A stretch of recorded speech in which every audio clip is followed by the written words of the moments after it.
2020-та е година во која што мораше да се навикнеме на новото нормално.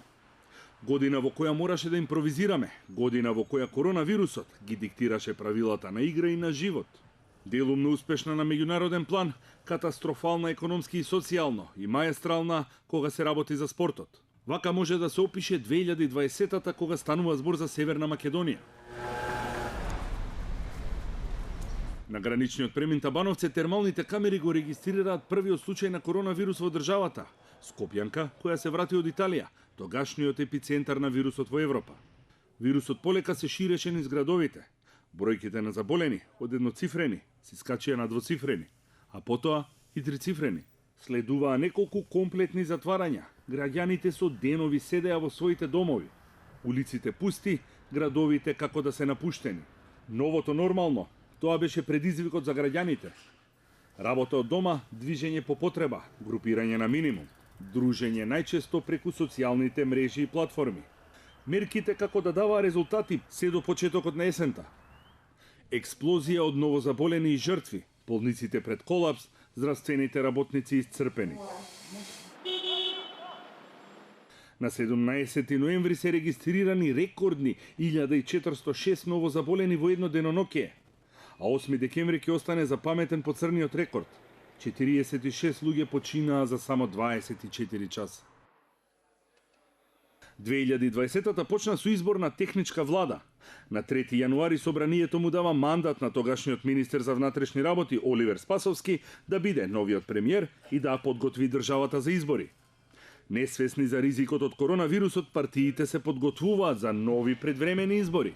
Договорен е датумот 12 април. Набрзо е јасно дека избори во април е невозможна мисија.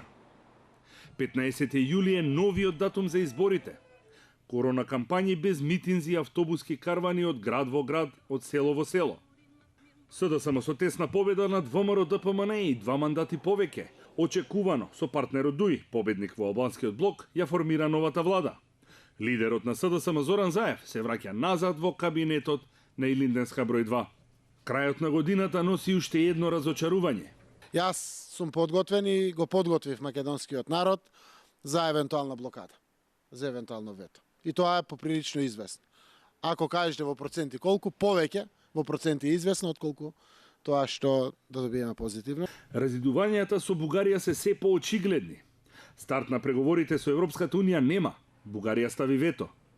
Најавено месеци наназад, задкулисно планирано во владата на Борисов. Причините се менува од ден во ден, но најчесто беше говорот на омраза кој официјална Софија го регистрирала во Северна Македонија. Изјавите на бугарските политичари, пред се министрите Каракачанов и Захариева, од ден на ден се понавредливи и омаловажувачки. Гневот кај граѓаните расте и покрај обидите на премиерот и политичарите да ги менаџираат и релативизираат острите тонови од Софија. 2020-та ќе остане запаметена по уште еден сериозен неуспех.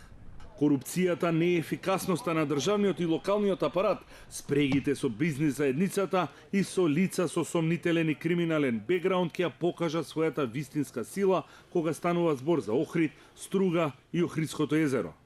Најавуваа безкомпромисна борба, најавуваа уривање на дивоградбите, најавуваа одговорност. Дивоградбите не беа срушени. Силувањето на крајбрежјето продолжи, исто како и дивењето на локалните моќници и беззаконието. Владата остана на паушалните изјави и најави дека ќе стори нешто.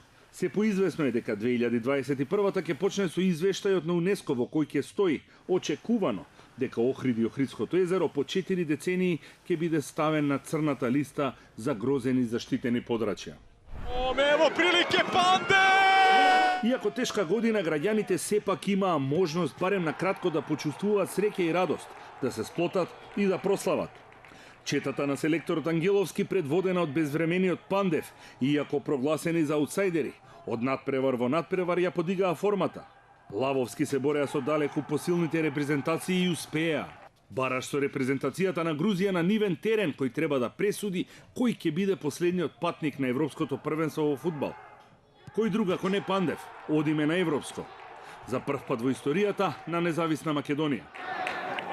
Тешки и исцрпувачки беа последните 365 дена за граѓаните, кои сепак научија како да живеат со коронавирусот, научија како да функционираат. Животот продолжува во исчекување на вакцинацијата и враќање во долго очекуваното старо нормално. Од Скопје, за гласот на Америка на македонски, Огнен Чанчаревиќ.